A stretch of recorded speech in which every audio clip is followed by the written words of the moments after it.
സുരേന്ദ്രൻ ഇദ്ദേഹം ഒരു പൊതുപ്രവർത്തകനാണ്.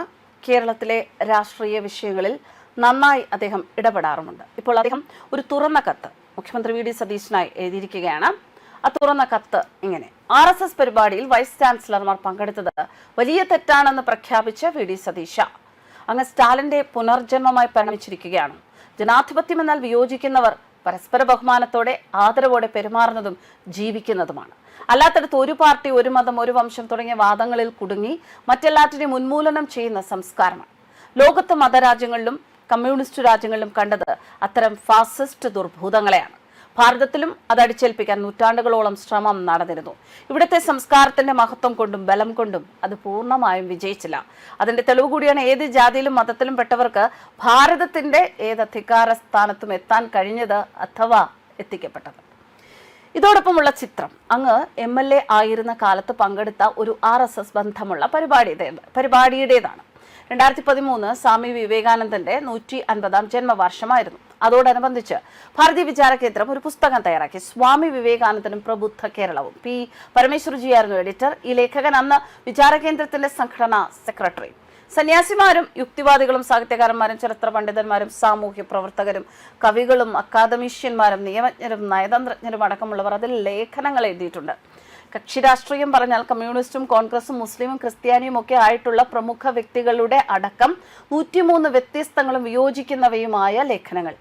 അങ്ങനെ വിയോജിക്കുന്നവരെയും എതിർക്കുന്നവരെയും ഉൾക്കൊള്ളാനുള്ള സംസ്കാരം ഭാരതീയ വിചാര കേന്ദ്രത്തിനും RSSനും ഉണ്ടായിരുന്നു. പുസ്തക പ്രകാശനവും ഈ നാടിന്റെ പരിച്ഛേദമായി മാറണം എന്നാഗ്രഹിച്ചു. അതിന്റെ അടിസ്ഥാനത്തിൽ തിരുവനന്തപുരത്ത് അന്നത്തെ മുഖ്യമന്ത്രി ഉമ്മൻചാണ്ടിയെയും പ്രതിപക്ഷ നേതാവ് VS അച്യുതാനന്ദനെയും പരമേശ്വർജി നേരിട്ട് പോയി ക്ഷണിച്ചു. അവർ വരാമെന്ന് സമ്മതിച്ചു. കൂടാതെ തിരുവനന്തപുരത്തെ പൗരപ്രമുഖരായ 10ഓളം പേരെ വേറെയും പങ്കെടുപ്പിച്ചു. മുഖ്യമന്ത്രി ഉമ്മൻചാണ്ടിക്ക് ആ സമയത്ത് തിരുവനന്തപുരത്ത് എത്താൻ കഴിയാതിരുന്നതുകൊണ്ട് അദ്ദേഹത്തിന്റെ പ്രതിനിധിയായി മന്ത്രി KC ജോസഫിനെ അയച്ചു. അച്യുതാനന്ദനടക്കം പുസ്തക അവതരണത്തെക്കുറിച്ച് വേദിയിൽ പ്രശംസിച്ച് സംസാരിക്കുകയും ചെയ്തു. കേരളത്തിലെ പ്രധാന കേന്ദ്രങ്ങളിലെല്ലാം ഇത്തരം പരിപാടി സംഘടിപ്പിച്ചിരുന്നു. തൃശൂർ പരിപാടിയിലാണ് ഇന്നത്തെ മുഖ്യമന്ത്രിയും അന്ന് MLAയുമായിരുന്ന താങ്കൾ പങ്കെടുത്തത്. അവിടെ പുസ്തക പരിചയം നടത്തിയതും സ്വാഗതം പറഞ്ഞതും ഈ ലേഖകനായിരുന്നു. പരിപാടി ഉദ്ഘാടനം ചെയ്തത് താങ്കളും. പുസ്തക പ്രകാശനം നടത്തിയത് പ്രശസ്ത സാഹിത്യകാരൻ C. രാധാകൃഷ്ണൻ. ഏറ്റുവാങ്ങിയത് പ്രശസ്ത ശാസ്ത്രജ്ഞയും ഡോക്ടറും ഗവേഷകയും ദാർശനികയും ഒക്കെയായ ഡോക്ടർ സുവർണ നാലപ്പാടാണ്. കൂടാതെ രാമകൃഷ്ണ ആശ്രമത്തിലെ സന്യാസി സഭാവാനന്ദ സ്വാമി, കന്യാകുമാരി വിവേകാനന്ദ കേന്ദ്രം മുൻ അധ്യക്ഷയായ doctor M. Lakshmikumari, RSS Thrissur ജില്ലാ സംഘാലക് G. മഹാദേവൻ തുടങ്ങിയവരാണ്. മുഖ്യപ്രഭാഷണം നടത്തിയത് RSSന്റെ ഇന്നത്തെ അഖില ഭാരതീയ ചുമതല വഹിക്കുന്ന J. നന്ദകുമാർ. അന്ന് താങ്കൾ പുസ്തക അവതരണത്തെക്കുറിച്ച് വേദിയിൽ വെച്ച് തന്നെ പ്രശംസിച്ച് സംസാരിച്ചു. അതിന് പ്രത്യേകം നന്ദി. അന്നും താങ്കൾ കോൺഗ്രസിന്റെ നേതാവായിരുന്നല്ലോ. എന്നിട്ടും ആ പരിപാടിയിൽ വിളിക്കാൻ തീരുമാനിച്ച ഞങ്ങൾക്കാണോ, അതല്ല അതിനെ ഇന്ന് തള്ളിപ്പറയുന്ന താങ്കൾക്കാണോ യഥാർത്ഥ ജനാധിപത്യ സംസ്കാരമുള്ളത്? പുനരാലോചിക്കും എന്ന് പ്രതീക്ഷിക്കട്ടെ. വൈസ് ചാൻസലർമാർ RSS പരിപാടിയിൽ പങ്കെടുത്തതിന് കേരളത്തോട് മാപ്പ് പറയണം എന്ന് താങ്കൾ ആവശ്യപ്പെട്ടു. മുഖ്യമന്ത്രി എന്ന നിലയിലാണല്ലോ താങ്കൾ അത് പറഞ്ഞത്. ഏത് നിയമത്തിന്റെ അടിസ്ഥാനത്തിലാണ് അത്തരമൊരു ആവശ്യം ഉന്നയിച്ചത്? ഏത് ചട്ടമാണ് അവർ ലംഘിച്ചത്? നിയമവും ചട്ടവും അവർ ലംഘിച്ചിട്ടില്ല എങ്കിൽ മുഖ്യമന്ത്രി എന്ന നിലയിൽ അങ്ങനെ ഒരു പ്രസ്താവന നടത്താനുള്ള എന്ത് അധികാരമാണ് താങ്കൾക്കുള്ളത്? നിയമവാഴ്ച ഉറപ്പാക്കുക എന്നുള്ളതാണ് മുഖ്യമന്ത്രിയുടെ ചുമതല. നിയമവിരുദ്ധതയുടെ വക്താവ് ആവുകയും പൗരന്മാരുടെ അവകാശങ്ങളെ ധ്വംസിക്കുകയുമാണ് താങ്കൾ ചെയ്യുന്നതെങ്കിൽ താങ്കൾ ആ സ്ഥാനത്തിരിക്കാൻ യോഗ്യനല്ല. മാത്രമല്ല, വർഗീയതയെ എതിർക്കുന്നു എന്ന വ്യാജേനയാണ് താങ്കൾ പ്രസ്താവന നടത്തിയിരിക്കുന്നത് എന്ന് കാണുന്നു.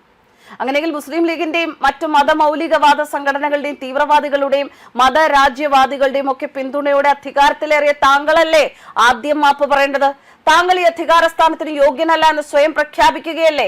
മതരാജ്യം സ്ഥാപിക്കലാണ്, മതഭരണം കൊണ്ടുവരലാണ് താങ്കളുടെ ലക്ഷ്യമെന്ന് പരസ്യമായി പ്രഖ്യാപിച്ചിട്ടുള്ളവരാണ് താങ്കളുടെ മന്ത്രിസഭയിലുള്ളത്. എന്നിരിക്കെ മതേതര രാജ്യത്തോട് മാപ്പ് പറയേണ്ട വ്യക്തി താങ്കളാണ്. ഒന്നുകിൽ പിന്തുണ താങ്കൾ തള്ളിക്കളയണം, അധികാരത്തിൽ നിന്ന് താഴെ ഇറങ്ങണം, അതല്ലെങ്കിൽ അവർക്ക് വേണ്ടി ഗതികേട് കൊണ്ട് ഇങ്ങനെ പറയേണ്ടി വന്നതാണെന്ന് സമ്മതിക്കണം.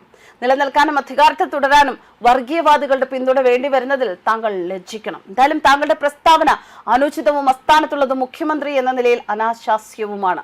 ഒന്നുകിൽ ആ പ്രസ്താവന പിൻവലിക്കണം, അല്ലെങ്കിൽ അധികാര സ്ഥാനത്ത് നിന്ന് രാജിവെക്കണം. അതല്ലെങ്കിൽ ജനങ്ങളെ കബളിപ്പിക്കുന്ന കാപ്പട്ടിക്കാരനാണ് താങ്കൾ എന്ന് സ്വയം സ്ഥാപിക്കുന്നതിന് തുല്യമായിരിക്കും ഈ പ്രസ്താവന എന്ന് വിനീതമായി ഓർമ്മിപ്പിക്കുന്നു.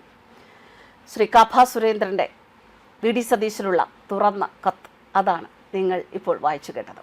News desk കർമ്മസ്.